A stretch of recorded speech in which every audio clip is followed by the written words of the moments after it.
জানেন কি?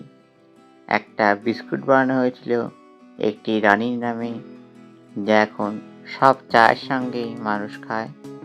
এই গল্পটি শুরু হয় রয়্যাল ফ্যামিলি থেকে, অর্থাৎ লন্ডনের রাজপুত্র অ্যালফ্রেড ডিউক অফ এডিনবার্গ। ইনি ছিলেন রানী ভিক্টোরিয়ার দ্বিতীয় ছেলে, আর তার প্রেমিকা ছিল গ্র্যান্ড ডাচেস মারিয়া, তৎকালীন রাশিয়ার রাজার একমাত্র কন্যা। জার্মানিতে এই দুজনের দেখা হয় এবং এক দেখাতেই প্রেম। কিন্তু একদিকে ছিল ব্রিটেনের রাজপরিবার এবং অন্যদিকে রাশিয়ার রাজপরিবার।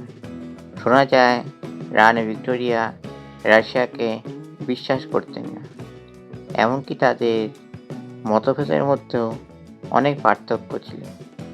অনেক কষ্টে তাদের বিয়ে সম্পূর্ণ হয় 1874 সালে।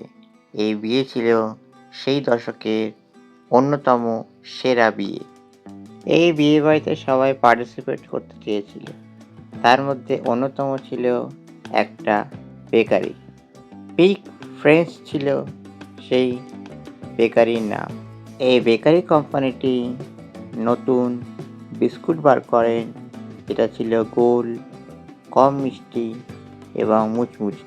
এই বিস্কুটের গায়ে একটা ডিজাইন ছিল এবং বিস্কুটের মাঝখানে লেখা ছিল ম্যারি। নতুন বউ গ্র্যান্ড ডাচেস মারিয়ার সম্মানের জন্য এই নাম রাখা হয়। 1875 সালে বিস্কুটটি বাজারে আনা হয়েছিল এবং বিস্কুটটি খেতে এবং তার কাহিনী জেনে সবারই খুব ভালো লেগেছিল।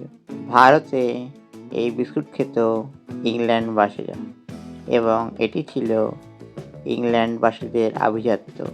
পরবর্তীকালে কলকাতার বাবুরাও এই আভিজাত্য পালন করতে এই বিস্কুট খেত।